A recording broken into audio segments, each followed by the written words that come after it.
നാട്ടിൽ ചെല്ലുമ്പോൾ ഒട്ടുമിക്ക ആൾക്കാരും നമ്മളോട് ചോദിക്കുന്ന ഒരു ചോദ്യമുണ്ട്, നിങ്ങൾക്ക് അവിടെ ഫ്രഷ് മീനൊക്കെ കിട്ടുമെന്നാണ്. അപ്പോൾ നമുക്കിവിടെ നല്ല ഫ്രഷ് മീൻ തന്നെയാണ് കിട്ടുന്നത്. അപ്പോൾ നമുക്ക് പെട്ടെന്ന് ഒരു ഫിഷ് ഫ്രൈ ഉണ്ടാക്കാം. മുളക് പൊടി, മഞ്ഞപ്പൊടി, കുരുമുളക് പൊടി, പെരിഞ്ജീരകത്തിൻ്റെ പൊടി, ഉപ്പ്, ചതച്ച വെളുത്തുള്ളി, അതേപോലെ തന്നെ കറിവേപ്പില, കുറച്ച് വെളിച്ചെണ്ണ, കുറച്ച് വെള്ളവും കൂടെ ചേർത്തിട്ട് നമുക്കൊരു മസാല തയ്യാറാക്കിയെടുക്കാം.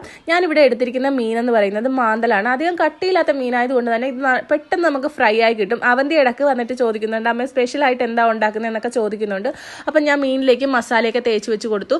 അതിനുശേഷം ഒരു പാൻ വെച്ച് വെളിച്ചെണ്ണ ഒഴിച്ച് അതിലേക്ക് കുറച്ച് കറിവേപ്പില കൂടെ ഇട്ട ശേഷം നമുക്ക് മസാല പുരട്ടി വെച്ചിരിക്കുന്ന മീൻ അതിലേക്ക് ഇട്ട് നന്നായിട്ട് ഫ്രൈ ചെയ്തെടുക്കാം. നല്ല ടേസ്റ്റാണ്. അപ്പോൾ എല്ലാവരും ട്രൈ ചെയ്ത് നോക്കുക. താങ്ക്